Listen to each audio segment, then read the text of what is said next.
या मुस्तफ़ा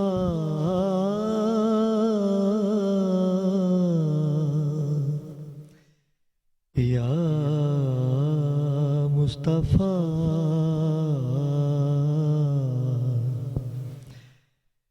या मुस्तफ़ा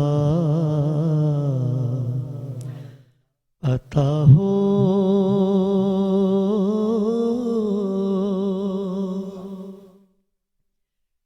फिर इज़्न हाज़री का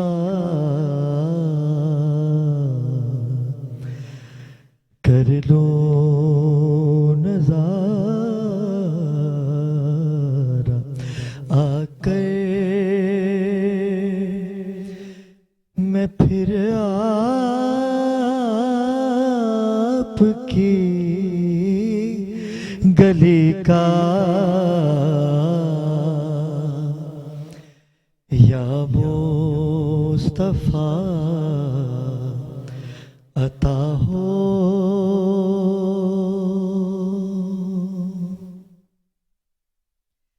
एक बार तो दिखा दो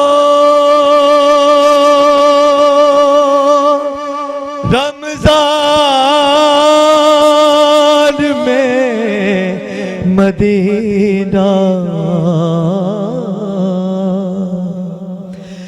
या रसूल अल्लाह मेरे आका मेरे मौला।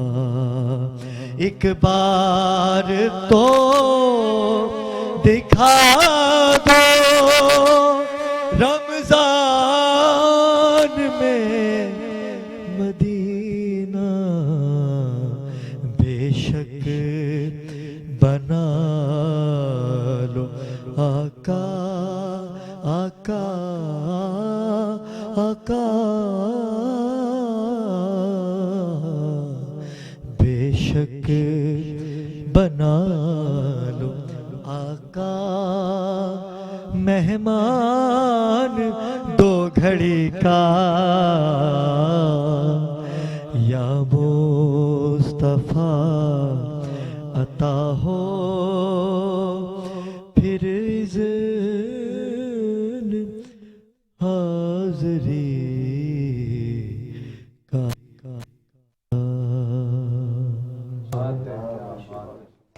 जी नाज़रीन किराम मक़फ़रत से वापस आ चुके हैं और आज की पहली अफ्तार हम करेंगे और मेरा दिल चाहा कि क्यों ना रमज़ान का आगाज़ है, हर बंदा चाहता है, हर मुसलमान चाहता है कि रमज़ान सरकार दो आलम मोहम्मद मुस्तफ़ा सल्लल्लाहु अलैहि वसल्लम की बारगाह में करे। मैं तो जा ही नहीं सका, मैं मुझ समेत जितने लोग ना जा सके इस रमज़ान की पहली अफ्तार के सदक़े बुला लीजिए सरकार, हमें भी बुला लीजिए कि हम भी देखें वो कैसी बस्ती है जहाँ दिन रात आपकी रहमत बरसती है। रहमतों की बात हो रही है, रहमतें समेटनी है, अपने गुनाहों को बख्शवाना है। और एक छोटी सी रिक्वेस्ट है इस ट्रांसमिशन में मेरी तमाम ही नाज़रीन से और सामाइन से कि कोशिश कीजिए कि अपना हर दिन रमज़ान जैसे बना लीजिए, तो आपका हर दिन ईद जैसा खुद ब खुद हो जाएगा, परेशानियाँ दूर हो जाएंगी। लेकिन कुछ कमियां हैं हमारे दरमियान, वो कमियां अगर हम दूर कर लेंगे, वो कमियां ये हैं कि कोशिश कीजिए कि अपने पड़ोसियों को दुख ना दीजिए, कोशिश कीजिए कि भाईचारगी को फ़रोग़ दीजिए, अपने बहन भाइयों को याद कीजिए। किसी की मदद करनी है तो सबसे पहले अपने घर से कीजिए, जो कमज़ोर है उसे मजबूत कीजिए कि अल्लाह पाक कहाँ से आपको अता करेगा, आपकी सोच है। माँ बाप का अदब कीजिए। आजकल की नफ्सा नफ्सी के आलम में हम अपने माँ बाप से भी दूर होते जा रहे हैं। मैं चाहूँगा अल्लामा साहब आपकी जानिब आऊँ, माँ बाप की बात हुई, रमज़ान तो है, हम सदका भी देंगे, हर वो अमल करेंगे जो परवरदिगार को पसंद है। लेकिन क्या आपको पता है कि आप अपने परवरदिगार को खुश तो कर रहे हैं, क्या आपने वालिदैन को खुश किया, अपने बहन भाइयों को खुश किया? अगर आपने उनको खुश नहीं किया तो क्या परवरदिगार आलम आपसे राजी, जितने मर्जी सजदे कर लीजिए, क्या वो सजदे कबूल होंगे अलामा साहब? नहीं नहीं, बिल्कुल नहीं जनाब। बात यह है कि आपने वालिदैन का जिक्र किया, कुरान ने बार बार फरमाया कि वबिल वालिदैन एहसाना, वबिल वालिदैन एहसाना, ये बार बार ये आयत आई है, वालिदैन के साथ एहसान करो, वालिदैन के साथ एहसान करो। मैं एक छोटी सी बात यहाँ पे अर्ज़ करूँगा इसको समझाने के लिए, ताकि बच्चे की समझ में आ जाए बात। देखिए, एक होता है एहसान और एक है अदल और एक है जुल्म। बात वाज़ेह हो जाएगी इससे। तो अदल ये है कि जो जिसका हक है उसे वो देना, ये अदल है। एहसान ये है कि उससे ज़्यादा देना, तो उसका हक है उससे ज़्यादा देना, है ना। अच्छा, और जुल्म ये है कि उसका हक मार देना। मिसाल के तौर पर एक छोटी सी मिसाल दूँ, मिसाल के तौर पर आपके यहाँ कुर्सी जो है वो टूट गई, आपने उसको बुलाया खाती को और बुला के आपने उससे कहा कि भाई ये कुर्सी बनानी है, कितने पैसे होंगे? उसने मसलन उसने कहा कि साहब 1000 रुपये होंगे। जी जी। अब अगर आपने उसको 900 रुपये दिए तो गोया आपने जुल्म किया, और अगर उसने 1000 का था आपने 1000 ही दिए तो गोया आपने अदल किया, और अगर आपने 1100 या 1200 दिए तो आपने एहसान किया। कमाल ये, मुझे हैरत इस बात में होती है कि कुरान ने कहीं ये नहीं कहा कि वालिदैन के साथ अदल करो। ये नहीं कहा कि अदल करो। अगर ये भी कहता ना तो कोई कर नहीं सकता था रुए जमीन पे अदल नहीं। उनके एहसान का बदला तो हम चुका ही नहीं सकते। लेकिन कमाल है कि ये नहीं कहा कुरान ने कि अदल करो, बल्कि कहा वबिल वालिदैन एहसाना, एहसान करो, जो उन्होंने किया उससे ज्यादा करो, जबकि कोई वो भी नहीं कर सकता कि जो उन्होंने किया है। क्या बात है, क्या वो भी नहीं कर सकता। और इस सिलसिले में जब एक शख्स है उसने अपनी माँ की खिदमत की, माँ बीमार थी और ऐसी खिदमत की, बहुत तफसीलात है उसकी बहुत, कि ऐसी खिदमत की उसी एहसास होने लगा कि मैंने हक अदा कर दिया, हक अदा कर दिया। और वो आए सरकार दो आलम की खिदमत में, हुजूर की खिदमत में, और आके उसने कहा क्या मैंने माँ का हक अदा कर दिया। तो सरकार खत्मी मरतबा सल्लल्लाहु अलैहि वसल्लम ने इरशाद फरमाया कि हक अदा करना तो कुजा, तेरी विलादत की वक्त जो उसकी चीख बुलंद हुई, अल्लाह अकबर, अल्लाह अकबर, तेरी पैदाइश की वक्त उसकी चीख बुलंद हुई है, आज तक तू उसका हक अदा नहीं कर सकता। तो आप फिर अंदाजा फरमाइएगा वालिदैन का हक, इसलिए कहा है कि उफ तक न कहो, उससे छोटा अगर कोई लफ्ज होता तो शायद वो भी कहा जाता कि ये न कहो के आगे। तो लेकिन ये है कि लोग बस वो माँ बाप से दूर होते चले जाते हैं, और खुसूसियत से शादी के बाद, शादी जिसकी हो गई वो तो गया, छुट्टी हो गई उसकी, तो वो तो वालिदैन से वैसे ही दूर हो गया। मतलब फिर वो ये हमारे माशरे का बड़ा अलमिया है कि वो एक जुमला भी अपना नहीं बोलता। माँ बाप तरसते हैं कि ये एक जुमला तो बोल दे अपना, अपना तो बोल दे, अब तक जो कर रहा था कल तक परसों तक, लेकिन नहीं, अब वो जो है वो वही कहेगा जो उसकी बीवी कहती है। अच्छा अलामा साहब, ऐसा क्यों है? एक सवाल है कि हम अपनी बहन बेटी को घर में डांटते भी हैं, उससे कहते हैं कि जल्दी उठा करो, नाश्ता बनाया करो, खाना बनाया करो, हम अपनी बहन बेटी से तो ये रवैया रखते हैं। हाँ। लेकिन जब दूसरे की बहन बेटी आती है तो हम उसे वो प्यार क्यों नहीं दे पाते? दोनों बातें, देखिए सब जगह पे ऐसा नहीं है कि हर जगह वही सही होती है या हर जगह माँ बाप ही सही होते हैं, ऐसा नहीं होता। कहीं कहीं कुछ कमी बेशी है, कहीं कुछ कमी बेशी है। लेकिन बहरहाल ये जो आपने फरमाया कि माशरे को बेहतर बनाने की जितनी भी इबादतें हैं ना, नमाज रोज़ा, ये सब जो है ये उस वक्त काबिल कबूल है जब आप अपने घर वालों के साथ नेकी कर रहे हैं, जब आप अपने माँ बाप के साथ, भाई बहन के साथ, उनके साथ नेकी कर रहे हैं, उनके साथ भलाई कर रहे हैं, जब है। असल बात जो कि ये जो सारी मखलूक है ना, ये परवरदिगार आलम की अयाल की तरह है। हदीस में भी ये है अयाल की तरह है। और हुकूक की भी दो किस्में, एक हुकूकुल्लाह और हुकूकुल इबाद है। जब आप हुकूकुल्लाह अदा करते हैं तो सिर्फ और सिर्फ अल्लाह का हक अदा होता है, लेकिन जब आप हुकूकुल इबाद अदा करते हैं ना तो बंदे का भी हक अदा होता है, अल्लाह का भी। अलामा साहब, अभी एक बहन का कमेंट आया है, क्योंकि लाइव ट्रांसमिशन है, वो ये कह रही है कि अबरार भाई आपने बहुओं को ज़्यादा वो कर रहे हैं।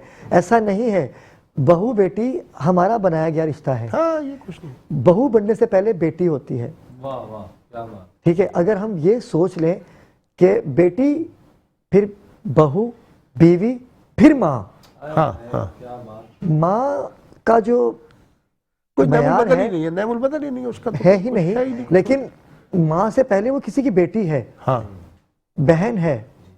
लेकिन हम क्या सोचते हैं कि बेटी आ गई, बेटी को देखा, क्या बात है बेटा आप आ गई, क्यों आई? अम्मी आज आपके दामाद ने मुझे कहा कि तुमने ये काम जो है ना वो गलत किया है। उसकी ऐसी की तैसी कैसे कह दिया उसने? आज आप यही रुको, घर ही नहीं जाना जब तक वो माफी तलाफी करने। भाई क्यों? जी जी जी, मैंने कहा आप उसको शेक क्यों दे रहे हो? अगर आपने उसी वक्त आपकी बेटी ने, अपनी बेटी को आपने डांट दिया ना कि देखो बेटा आज तो आपने ये बात कर दी, आज के बाद अपने शोहर की हमारे साथ आके गिबत मत करना। जब बीवी अपने शोहर की किसी के साथ गिबत कर देगी, रिश्ता तो वहीं से टूट गया। वहीं से टूट गया। कमजोरी तो वहीं आ जाती है अल्लामा साहब, क्या जितनी कहेंगे? लड़कियों को तलाक होती है ना, और इसी वजह से होती है। के हालात खराब होते हैं, वो लड़की की माँ या उसकी बहन, लड़की की बहन जो है ना, वो उसको चढ़ाती है, उकसाती है, उसको आगे बढ़ाती है। 24 घंटे फोन पे लगे रहना, हाँ। एक खबर देनी मेके की, जी, जी। ससुराल की, जी, तो घर तो टूटेगा ना। बिल्कुल बिल्कुल, ये तो बुनियाद है, इसी से तो आगे जाके तलाक होती है, इसी बुनियाद पर। आजकल बहुत ज़्यादा हो रही है, और उसकी वजह यही है कि हर एक अपने आप को समझ रहा है कि मैं कुछ। अच्छा, दूसरी बात यह है, मैं कहता चलूं कि मुआशरे में हम उन औरतों को अच्छी निगाह से नहीं देखते जिनको डिवोर्स हो जाता है, जी जी जिनको तलाक हो जाती है। हम टोटल कसूरवार जो है वो हम अपनी बहन बेटी को ही ठहराते हैं। रेहान भाई, आप क्या कहेंगे? क्योंकि आप नाथ खान भी हैं, मुझे बताइएगा कि या मुआशरे में क्या बहन बेटी तलाक, अच्छा मर्द तलाक दे देता है तो उसे रिश्ता मिल जाता है, लेकिन अगर औरत को, बहन बेटी को तलाक हो जाए तो उसमें खामियां निकाली जाती है, मर्द को इन तमाम चीज़ों का सामना नहीं करना पड़ता। वजह क्या है ये? असल में अब्रार भाई, सबसे बड़ी वजह ये है कि शादी के बाद या शादी से पहले ना मियाना रवी इस्लाम में रखी गई है। हम मियाना रवी नहीं कर पाते। अगर हम मियाना रवी रखें, माँ का जो हुकूक है वो माँ के साथ करें, बाप का हुकूक बाप के साथ, भाई का हुकूक भाई के साथ, बहन का हुकूक भाई के साथ, और जो बीवी का हक है वो उसे दें, तो जब आप देखेंगे किसी भी चीज की जो है वो झुकाव एक तरफ ज्यादा होगा ना, तो दूसरी तरफ से कम हो जाएगा। जब दूसरी तरफ से कम हो जाएगा तो फिर वो जाती हो जाएगी, और जाती जो है वो होनी नहीं चाहिए। हमारे यहाँ बैलेंस नहीं है, समझ रहे हैं मेरी बात आप? और थोड़ा सा बनाया हुआ भी है कि अब बेगम आ गई तो ये बेगम की जुबान बोल रहा है, जबकि ऐसा नहीं होता। अगर वो अपनी माँ का हुकूक अदा कर रहा है, अपने भाइयों का, बहन भाइयों का, सबका हुकूक अदा कर रहा है, तो जाहिर सी बात है अब उसकी बीवी आई है तो उसका भी तो हक अदा करेगा ना। तो बैलेंस अगर हम करेंगे जिंदगी के अंदर, जिसका हक है जो हम अदा करेंगे, तो ऐसी प्रॉब्लम नहीं होगी। आपने कहा कि जब बीवी आएगी तो वो बीवी का भी हकूक अदा करे, लेकिन इसका मतलब ये नहीं है कि बीवी आ जाने के बाद आप अपनी वालदा से दूर हो जाएं, अपने बहन भाइयों से दूर हो जाएं। आप बैलेंस रखिए। अगर आप रात को देखते हैं कि सब सो गए, जिस हो गए, तो बीवी के लिए छुपा के कुछ खाने के लिए लेके जा रहे हैं, लेकिन आपकी वालदा जाग रही होती हैं, क्योंकि आपकी वालदा वो वालदा है कि जब सब चैन की नींद सो रहे होते थे तो आपके रोने से आपकी वालदा उठती थी, आपकी वालदा के दिल में आता था कि मेरे बेटे ने कुछ खाया है। लेकिन आज वही औलाद जो है वो अपनी माँ को छोड़ के अपनी बीवी का फरमाइश, बीवी की फरमाइश पूरी करे। भाई माँ को भी तो कुछ दे दीजिए, क्या कहेंगे? चाहिए ऐसा ही। अच्छा, इसके अंदर जो है ना, मेरे हिसाब से ये लोग बेवकूफ़ी करते हैं। अगर नहीं, आप करते हैं ऐसा? आप शादीशुदा हैं? नहीं, अल्हम्दुलिल्लाह मैं शादीशुदा हूँ। और बात यह है कि मैं भी क्यों ना हूँ या कोई भी हो, मैं ये कहता हूँ कि अगर माँ और बीवी, भाई माँ तो आप ये देखें पहले से माँ है ना, 30 साल से 35 साल से आप माँ की खिदमत कर रहे हैं। अब आपकी शादी हो गई तो मैं समझता हूँ एक्स्ट्रा हो जाना चाहिए। आप माँ की जो खिदमत करते हैं वो माँ की करते रहें, प्लस आप बीवी की करें, माँ भी खुश और बीवी भी खुश। शोहर माँ बाप का, बहन भाइयों का हकूक भी अदा करता है ना। अगर आजकल का जो अलमिया है जो मैं देख रहा हूँ वो सब कुछ पूरा कर रहा होता है, अगर अपनी बीवी के लिए कुछ एक्स्ट्रा या कुछ उसकी फरमाइश पे लेके आ जाता है ना, तो मर्द को ही तनकीद का निशाना बनाया जाता है कि बीवी के देखा अभी जुमा 8 दिन हुए, देखो भाई आपके भी तो हकूक पूरे कर रहे हैं ना। अलावा साहब, इस पे क्या कहेंगे आप? ऐसे मर्द, ऐसे माँ बाप को नहीं होना चाहिए ना, ऐसे माँ बाप को भी चाहिए कि औलाद की फीलिंग्स को भी समझें। ऐसा नहीं होना चाहिए, लेकिन ये कि अदल जो है ना वो यही है, जो जिसका हक है उसे वो दिया जाए। असल बात ये, जो जिसका हक है, अब माँ बाप का जो हक है वो उन्हें दिया जाए, बीवी का जो हक है वो उन्हें दिया जाए, इस तरह होना चाहिए असल में। तो इस तरह से जो है बात बनी रहेगी। लेकिन यह है कि माँ बाप को भी ये ख्याल करना चाहिए, लेकिन इन सब चीज़ों की हुदूद है, लिमिट्स हैं। ये ना लिमिट से आगे बढ़ जाएगा तो जाहिर है फिर खलफशार होगा, इंतशार होगा, तफरका होगा। तो लिमिट्स हैं इसकी कि माँ बाप को उनका हक, बीवी को उसका हक। ऐसा नहीं कि बीवी का बिल्कुल ही गुलाम हो जाए, माँ बाप को छोड़ दे, और ऐसा नहीं है कि माँ बाप की तरफ ही आ जाए, बीवी को छोड़ दे। नहीं अलावा साहब, होता यह है कि अगर शोहर, मैं दोबारा इस बात को दोहराऊंगा कि शोहर सब कुछ पूरा कर रहा है, हकूकुल इबाद भी पूरे कर रहा है, माँ को उसका हक दे रहा है, बहन भाइयों को भी देख रहा है, अगर वो बीवी के लिए कुछ थोड़ा सा ज्यादा कर देता है तो फिर उसे तनकीद का निशाना बनाया जाता है। ये नहीं होना चाहिए, नहीं होना चाहिए, नहीं होना चाहिए। ऐसे ही घर टूटते हैं। जी जी। फिर वो बेचारा थका हारा काम से घर आता है, फिर वो परेशान होता है, फिर इस तरह से घर टूटता है, रिस्क दूर हो जाता है, घर में नाचाकी हो जाती है। इसके लिए कोई हदीस होनी चाहिए ना, माँ बाप के लिए तो है, लेकिन औलाद के लिए भी तो कुछ होना चाहिए ना। हाँ हाँ, ये बात सही है आपकी। असल में इनको सबको साथ ले खैरुन्नास व यनफ़उन्नास वाली बात है कि बेहतरीन इंसान वो जिसकी ज़ात से दूसरे को फ़ायदा पहुँचे, जिसकी ज़ात से फ़ायदा पहुँच रहा हो दूसरे को। अब वो दूसरे में सबसे पहले जो आते हैं वो अपने अहलो अयाल आते हैं, सबसे पहले वही बात आती है कि उनको मजबूत करें आप, जो अपने अहलो उनके साथ में नेकी करें, उनके साथ में भलाई करें, सबसे ज़्यादा हुक्म इसी का दिया गया है। और ये सारी इबादतें मैंने पहले भी अर्ज़ किया कि ये सब जो है जब कबूल हैं कि जिस सूरत में कि जब आप के अहलो अयाल जो है वो आपसे खुश हों और राज़ी हों। तो ये घर को असल में बनाना बड़ा मुश्किल होता है और मिटाना या बिगाड़ना बड़ा आसान होता है। एक जुमले से, एक लफ्ज़ से, किसी की एक शिकायत से घर जो है वो बिगड़ जाते हैं।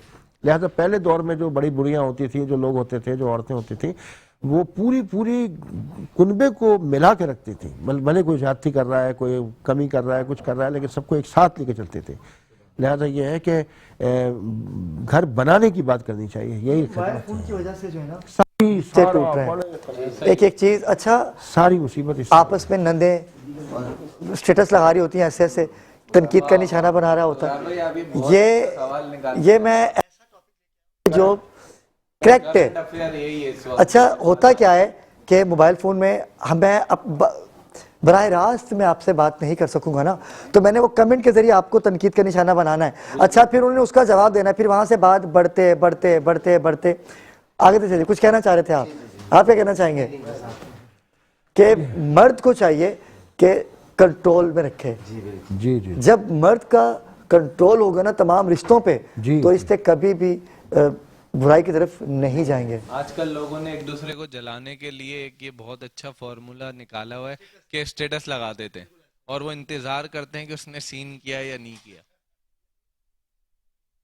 नहीं होती जितना दूसरों के स्टेटस देखने की टेंशन होती है, और बार बार देखते हैं कि भाई उसने हमारा किसने हमारा स्टेटस देखा। जब तक उसने हमारा स्टेटस नहीं देखा हम बार बार जो लगाता है, जिसके लिए लगा होता है, उसको भी समझ आती है कि ये मेरे लिए लगा है। ट्रांसलेशन को आगे बढ़ाते हैं और रेहान भाई हमारे दरमियान मौजूद हैं। रेहान भाई कोई ऐसा कलाम सुनाइए कि जिससे दिल मदीना मदीना हो जाए।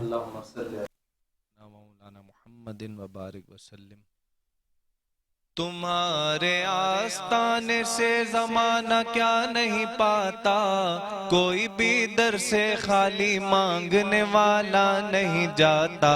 भर दो झोली मेरी या मोहम्मद, लौट कर मैं न जाऊंगा खाली। कुछ नवासों का सदका अता हो, अपने प्यारों का सदका अता हो। बन के आया हूँ दर पर सवाली, कुछ नवासों का सदका अता हो। बन के आया हूँ दर पर सवाली। जिंदगी बख्श दी बंदगी को, आबरू दीने हक की बचा ले। हाँ आबरू दीने हक की बचा ले। वो मोहम्मद का प्यारा नवासा, वो मोहम्मद का प्यारा नवासा, जिसने सजदे में गर्दन कटा ली।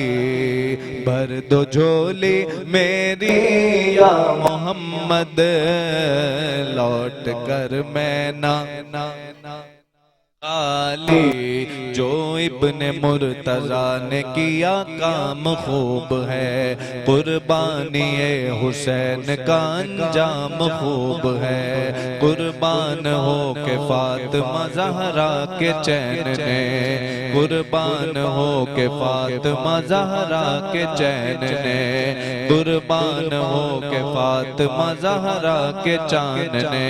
जिंदगी बख्श दी बंदगी को, आबरू दीने हक की बचा ली। हाँ आबरू दीने हक की बचा ली। वो मोहम्मद का प्यारा नवासा, मेरे आका का प्यारा नवासा, जिसने सजदे में गर्दन कटा ली। भर दो झोली मेरी या मोहम्मद, लौट कर मैं ना जाऊंगा खाली।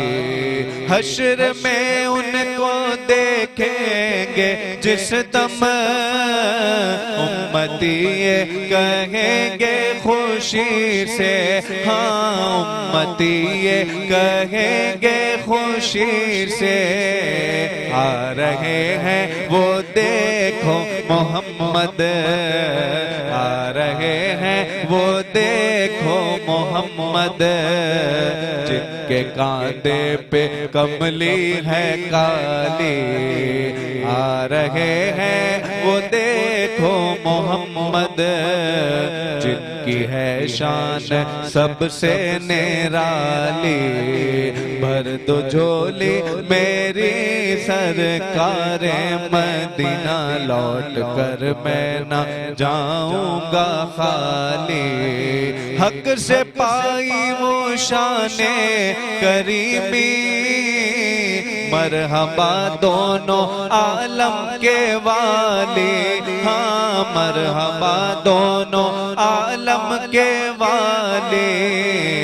उसकी किस्मत का चमका सितारा, उसकी किस्मत का चमका सितारा, जिस पे नजरे करम तुमने डाली। भर दो झोली मेरी सरकार मदीना, लौट कर मैं न जाऊंगा खाली। क्या बात है। भर दो झोली मेरी या मोहम्मद, लौट कर अब मैं जाऊंगा ना खाली।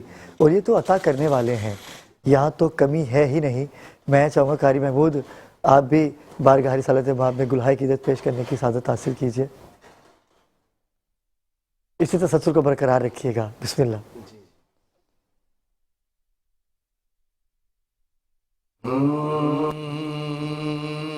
नाते सरकार की पढ़ता हूँ मैं, बस इसी बात से घर में मेरे रहमत होगी। और एक तेरा नाम सहारा है मेरा, हाँ बस तेरा नाम वसीला है मेरा। रंजो गम में भी सीना से राहत होगी। और ये सुना है बहुत गोरी अंधेरी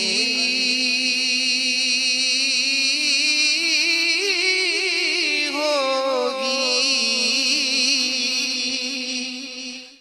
ये सुना है बहुत गोरी अंधेरी होगी। पर कब्र का खौफ न रखना ए दिल, ए दिल, ए दिल। कब्र का खौफ न रखना ए दिल।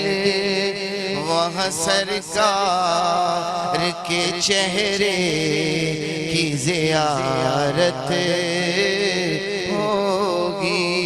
एक तेरा नाम सहारा है मेरा। रंजो गम में भी सीना से राहत होगी। और इस कलाम का सबसे खूबसूरत शेर पेश कर रहा हूं कि उनको मुख्तारी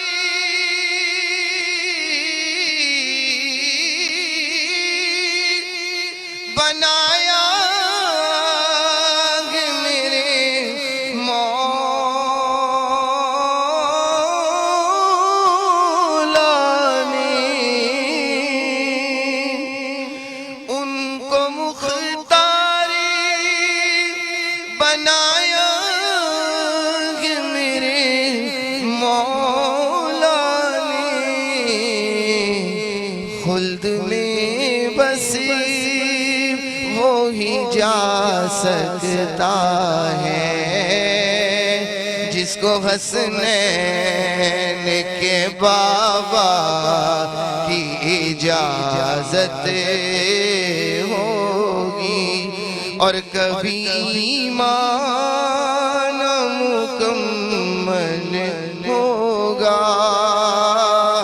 जब तलक आल मोहम्मद से न उल्फत ये कारी महमूद साहब। नाज़रीन किराम, वक्त हुआ चाहता है एक मुख्तसर से वक्फे का। जब हम वक्फे से वापस आएंगे तो मेट्रो का किचन रेडी होगा, हमारी शेफ आ चुकी है, हमारे साथ रहिएगा।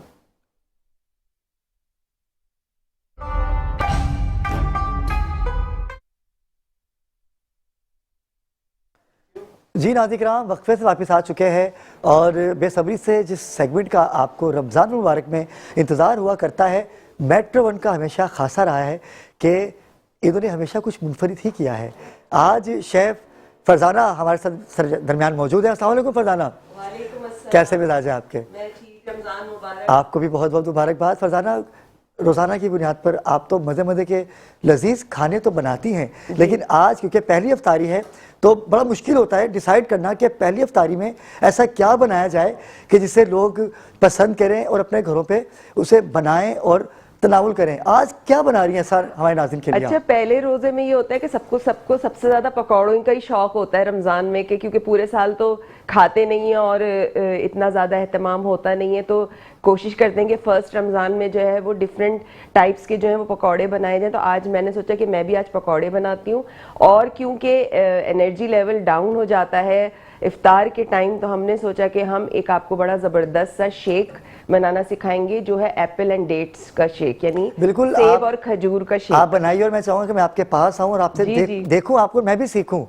क्योंकि आपके जो लजीज खाने हैं मैंने घर जाके तारीफ की उसकी कि इतने टेस्टी आपने उस दिन वो, मुझे लगा चिकन है वो, लेकिन वो आलू के थे, पोटैटो स्टिक थे। तो आज देखते हैं नाज़रीन किराम, चलते हैं हम भी देखते हैं और फरजाना आज क्या बना रही हैं। चलिए, थैंक यू।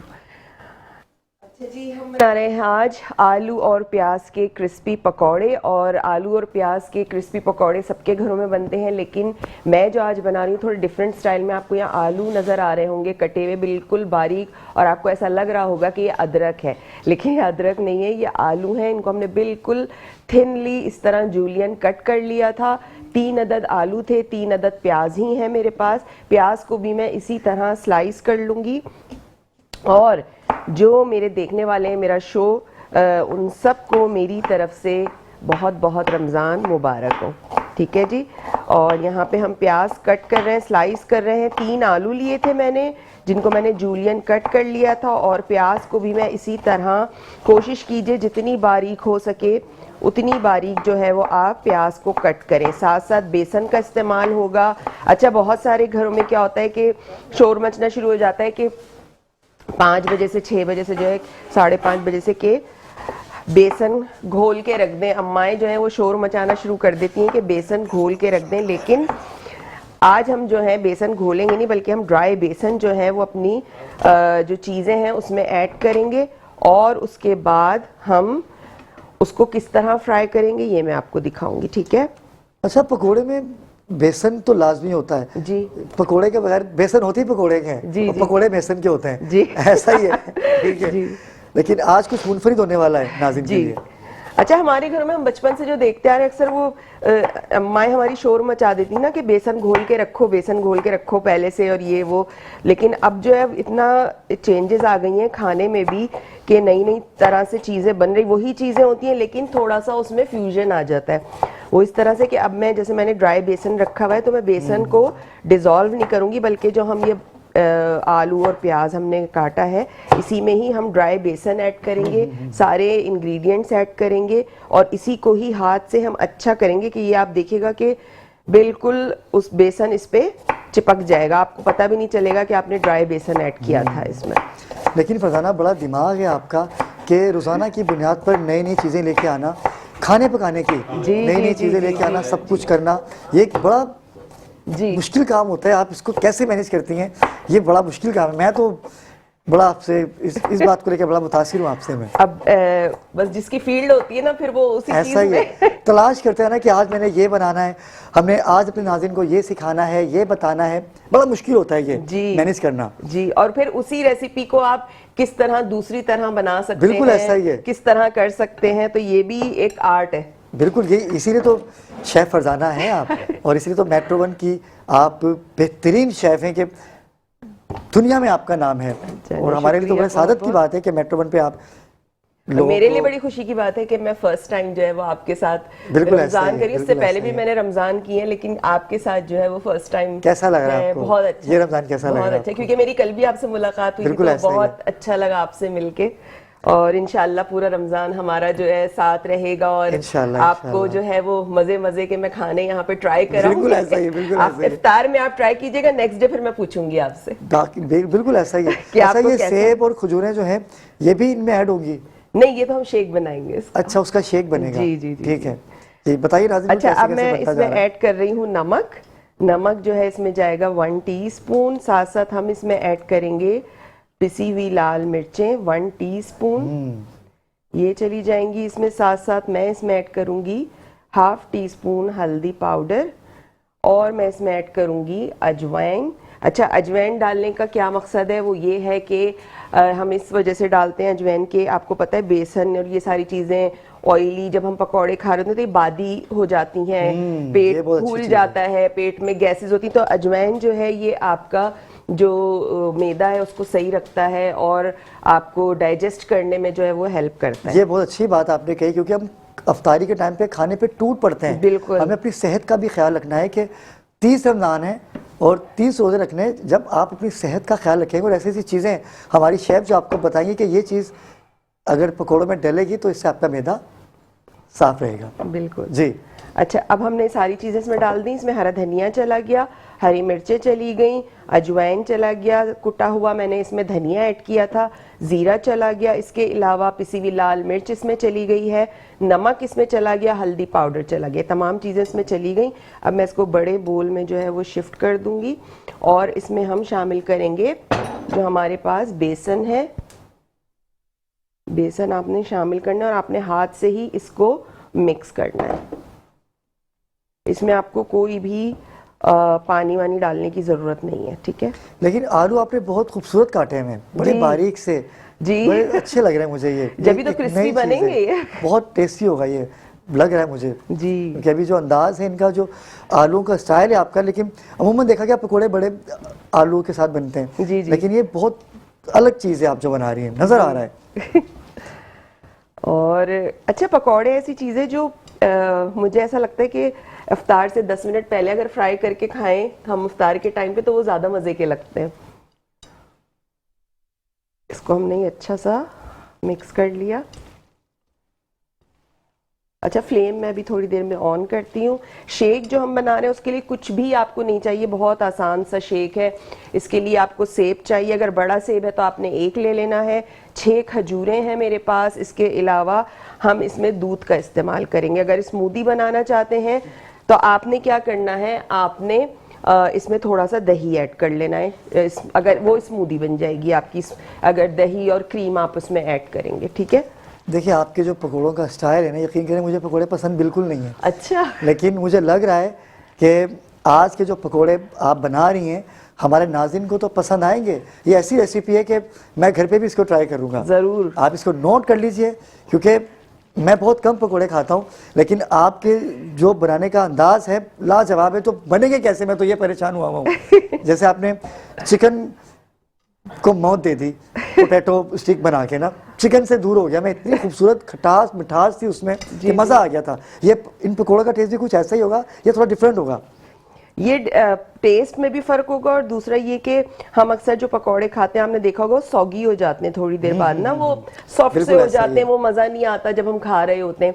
लेकिन ये जो है ये बड़े क्रिस्पी बनेंगे। इनको इस तरह कट करने का मकसद ही यही था, रीज़न ही यही था कि हमारे जो पकौड़े हैं वो क्रिस्पी रहे, और देर तक जब तक रखे रहें जब तक क्रिस्पी रहे। अच्छा, यानी कि देर तक खा सकते हैं जी आप। जी जी जी, ज़बरदस्त ज़बरदस्त, बहुत ये लग रहा है मुझे। तो ये हमारी यहाँ पे हो गई है इसकी मिक्सिंग। और हम आज मिक्सिंग बड़ी लाजवाब हो गई नाज़रीन, देखें आप, जी आप तो देख रहे हैं, लेकिन जब ये बनेंगे तो इंशाल्लाह हमारा पूरा फ्लोर महक उठेगा इनकी खुशबू से। मेरा दिल कह रहा है कि ऐसा होने वाला है आज। जी जी बिल्कुल। अच्छा, यहाँ पे मैं थोड़ा सा जो है इसको रेस्ट दूंगी और उस वक्त तक हम क्या करेंगे, हम एप्पल को अपने पील कर बिल्कुल लेंगे, ऐसा ही है। छील लेंगे और ब्लेंडर में डाल के हम शेक को ब्लेंड कर लेंगे। अच्छा, इसमें कोई ऐसी रिक्वायरमेंट नहीं है कि आपको जो है वो कितना दूध चाहिए, कितना सेब या कितनी खजूर, आपके घर में जितने अफराद हैं। जैसे मैं हमेशा आप लोगों से कहती हूँ कि मेरी रेसिपीज़ में कोई ऐसा इस तरह की खासकर रेसिपीज़ में कोई ऐसा हार्ड एंड फास्ट रूल नहीं होता कि आपने जो है मैं कहूँगी इतना ही डालना है, इससे ज़्यादा नहीं डालना। आपके घर में जितने अफराद हैं आप उस हिसाब से जो है वो क्वांटिटी ले सकते हैं। इसी तरह पकौड़ों का भी है कि आपने जितने बनाने हैं उस हिसाब से। मैंने एक बेसिक आपको मेजरमेंट बता दी है कि मैंने 3 आलू और 3 प्याज से बनाए हैं।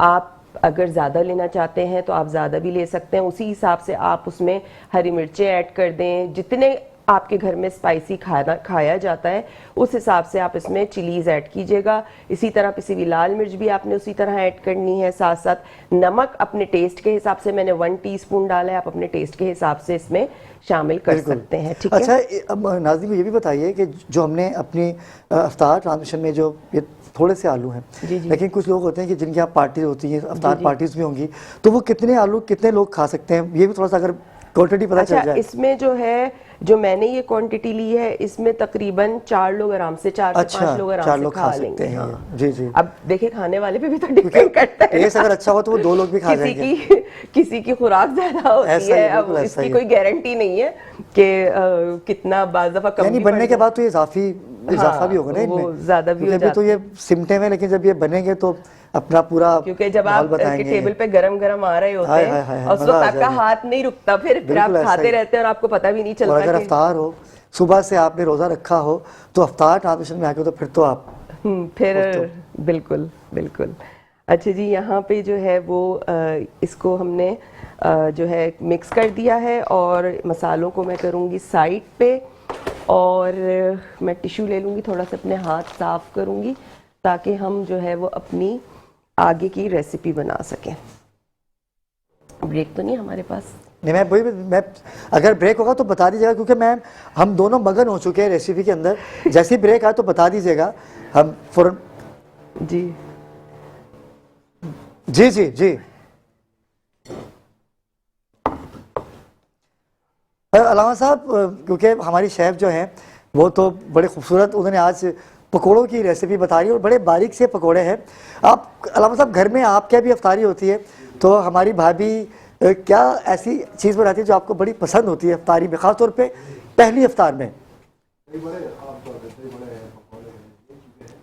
नहीं, कुछ मेन तो एक चीज़ होती है ना कि जिससे दस्तरखान की रौनक दोबाला हो जाती है। वो ना हो तो दस्तरखान लगता ही नहीं। क्या बोलते हैं फरजाना, हर घर में ऐसा होता है जी जी जी। कि एक चीज़ तो ऐसी होती है कि भाई हर अफ्तार में या सहर में होनी चाहिए। बिल्कुल। जैसे मैं अपनी वालदा से कहता हूँ कि दही, कुछ भी पके लेकिन दही मैं अपने घर पे ज़रूर रखता हूँ शहर में, और अफ्तार में दही बड़े तो लाजमी होते हैं। आपके घर में क्या ऐसा होता है? फलों की चाट होती है, फल जो होते हैं ना, फ्रूट्स की चाट जो आप कह रहे हैं ना, उसके बगैर नहीं हो सकता। उसके अलावा वो होते हैं अपना। और रेहान भाई कुछ कह रहे हैं। रेहान भाई आप क्या कहते हैं? मैं ये कहता हूँ कि अगर फ्रूट चाट नहीं है शाहिद भाई हमें ज्वाइन कर चुके हैं, शाहिद अली चिश्ती। शाहिद भाई माइक, रेहान भाई माइक दीजिएगा शाहिद भाई को। शाहिद अली चिश्ती बैनुल अक़वामी शोहरत याफ्ता नात खान हमें ज्वाइन कर चुके हैं। शाहिद भाई, मैं यहाँ खड़ा हूँ और यकीन कीजिए कि हमारी जो शेफ़ हैं इन्होंने कल, क्योंकि कल चांद हुआ, तो इन्होंने पोटैटो स्टिक बनाई, जैसे कि चिकन स्टिक होती है ना। मैंने कहा मैडम ये चिकन स्टिक है, कह रही नहीं ये पोटैटो। और मैंने जब वो तनावुल किया तो यकीन करें कि मज़ा आ गया। कम था लेकिन मज़ा आ गया। आपके यहाँ सहरी भी होती है, अफ्तारी भी होती है। आप शाहिद भाई भाभी से क्या किस चीज़ का कहते हैं कि भाई ये चीज़ लाजमी होनी चाहिए किचन में ख़ास तौर पर?